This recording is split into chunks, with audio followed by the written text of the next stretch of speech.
வணக்கம். நீங்கள் இணைந்திருப்பது உதயன் டிஜிட்டல் வலையொலியின் பிரதான செய்திகளுடன். செய்தி தொகுப்பு உதயன் டிஜிட்டல் செய்தி பிரிவு செய்திகளுடன் இணைந்திருக்கும் நான் லிஷா தரணீஸ்வரன்.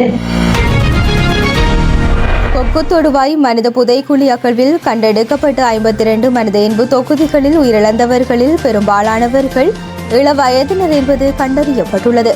அவர்களில் பெரும்பாலானவர்கள் வெடிப்பு காயங்களால் உயிரிழந்துள்ளமையும் துப்பாக்கி சூட்டுக்கு இலக்காகியுள்ளமையும் பகுப்பாய்வில் கண்டறியப்பட்டுள்ளது.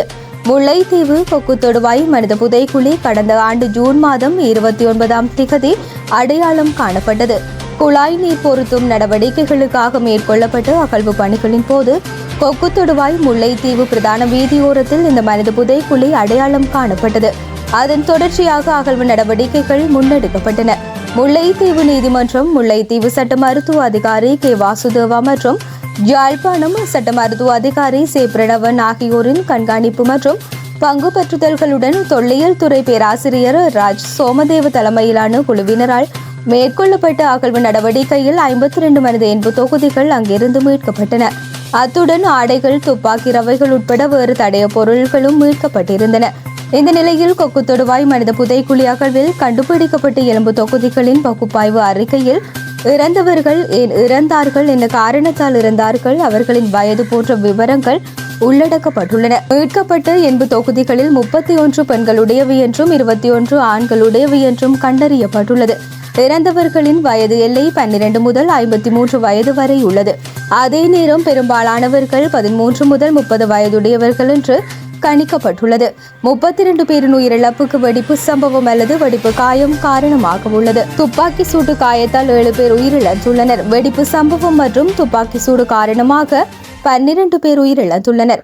பெரும்பாலான உயிரிழப்புகள் வெடிப்பு காயங்களால் ஏற்பட்டுள்ளன என்பது பகுப்பாய்வில் கண்டறியப்பட்டுள்ளமை குறிப்பிடத்தக்கது.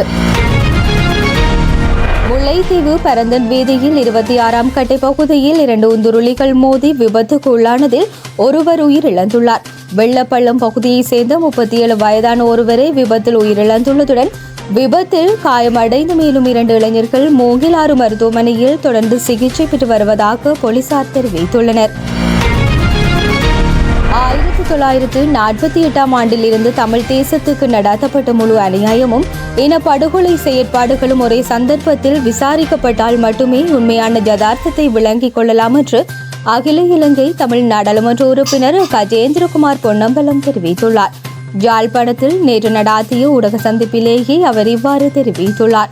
அவர் மேலும் தெரிவிக்கையில், ஐக்கிய நாடுகள் மனித உரிமைகளின் பேரவையின் ஆணையாளர் கடந்த வாரம் இலங்கைக்கு வந்தபோது தமிழ் தேசிய கட்சிகளின் தலைவர்கள் மற்றும் சிவில் சமூக தலைவர்கள் செயற்பாட்டாளர்களின் ஒப்புதலோடு ஒரு கடிதத்தை ஐக்கிய நாடுகள் மனித உரிமை ஆணையாளரிடம் வழங்கினோம்.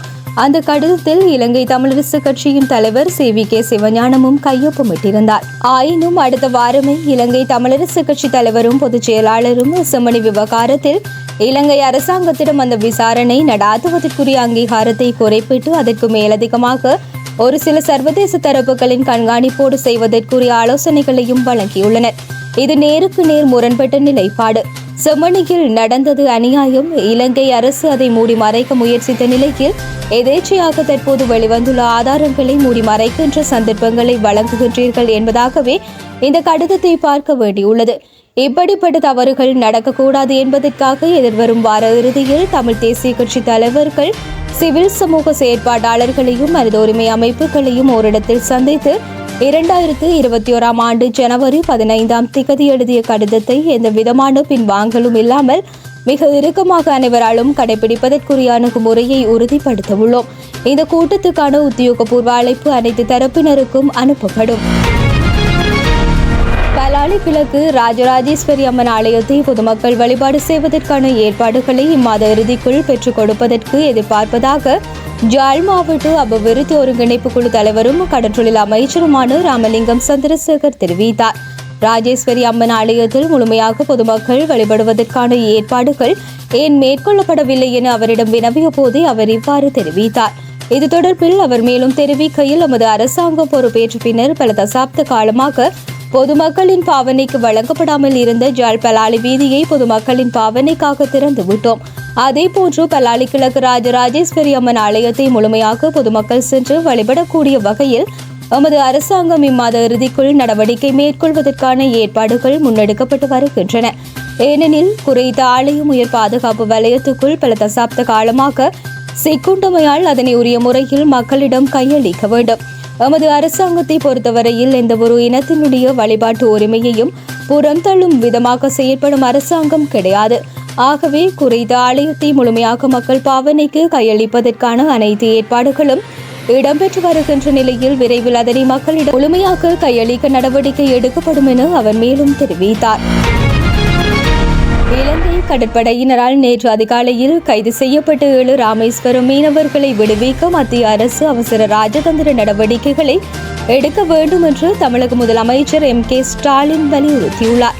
இது தொடர்பில் இந்திய மத்திய வெளிவிவகார அமைச்சர் S. ஜெயசங்கருக்கு எழுதிய கடிதத்தில் தமிழக மீனவர்கள் தொடர்ந்து கைது செய்யப்படுவது குறித்து கவலை தெரிவித்தார். நேற்று அதிகாலையில் 7 மீனவர்களையும் அவர்களது மீன்பிடி படகுகளையும் இலங்கை கடற்படையினர் சிறைப்பிடித்ததாகவும் அந்த கடிதத்தில் சுட்டிக்காட்டினார். மேலும் தற்போது 232 தமிழக மீன்பிடி படகுகளும் 50 மீனவர்களும் இலங்கை அதிகாரிகளால் தடுத்து வைக்கப்பட்டுள்ளதாகவும் மீனவர்களையும் அவர்களது படகுகளையும் விடுவிக்க நடவடிக்கை எடுக்க வேண்டும்.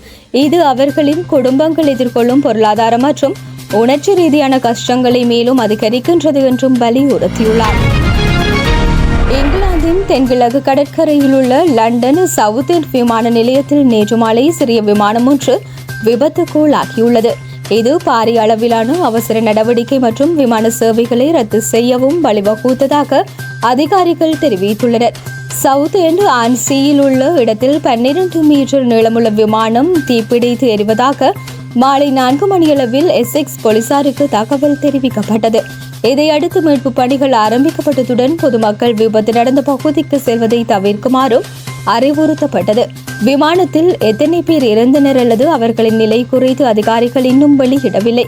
இந்த விபத்தால் நேற்று மாலை குறைந்தது 4 திட்டமிட்ட விமானங்கள் ரத்து செய்யப்பட்டதாக விமான நிலைய வலைதளம் தெரிவித்துள்ளமை சுட்டிக்காட்டத்தக்கது. விம்பிள்டன் 2025 மகளிர் ஒற்றையர் பிரிவில் போலந்து வீராங்கனை ஈகா ஸ்வியாடெக் முதல் தடவையாக சாம்பியன் பட்டத்தை சுவீகரித்து வரலாறு படைத்தார்.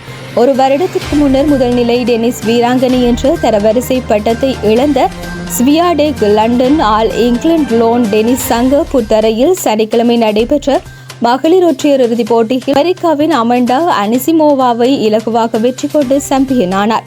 57 நிமிடங்கள் மாத்திரம் நீடித்த இறுதிப் போட்டியில் 6-0 என்ற புள்ளிகளை கொண்ட 2 நேர் செட்களில் ஈகா ஸ்வியாடெக் வெற்றி கொண்டு சாம்பியன் பட்டத்தை சுவீகரித்தார். கடந்த 2 வாரங்களில் ஸ்வியாடெக் ஈட்டிய 6வது 2 நேர் செட் வெற்றி இதுவாகும். இறுதிப் போட்டியில் ஸ்வியாடெக்கின் வியூகங்கள் நிறைந்த அதிசிறந்த ஆற்றல்களால் திக்குமுக்காடி போன அனிசிமோவா போட்டி முடிவில் தோல்வியை தாங்க முடியாதவராக திரும்பி அழுதார். பிரெஞ்சு பகிரங்க டென்னிஸ் போட்டியில் 4 தடவைகளும் ஐக்கிய அமெரிக்க பகிரங்க டென்னிஸ் போட்டியில் 1 தடவையும் சாம்பியனான ஈகா ஸ்வியாடெக் இந்த ஆண்டு முதல் தடவையாக விம்பிள்டன் சீமாட்டிகள் ஒற்றையர் சாம்பியனானார். மாபெரும் டென்னிஸ் போட்டிகளில் அவர் வென்றெடுத்த 6வது சாம்பியன் பட்டம் இதுவாகும். இதன் மூலம் களிமண் தரை, கடின தரை, புட்தரை ஆகிய 3 வகையான தரைகளிலும் சாம்பியனானவர்கள் என்ற வரலாற்று சாதனை ஏடுகளில் ஈகா ஸ்வியாடெக் இணைந்து கொண்டார். இத்துடன் உதயம் டிஜிட்டல் வலையொலியின் பிரதான செய்திகள் நிறைவடைகின்றன. தொடர்ந்தும் செய்திகளை உடனுக்குடன் அறிந்து கொள்ள எமது உதயம் டிஜிட்டல் வலையொலி பக்கத்துடன் இணைந்திருங்கள். வணக்கம்.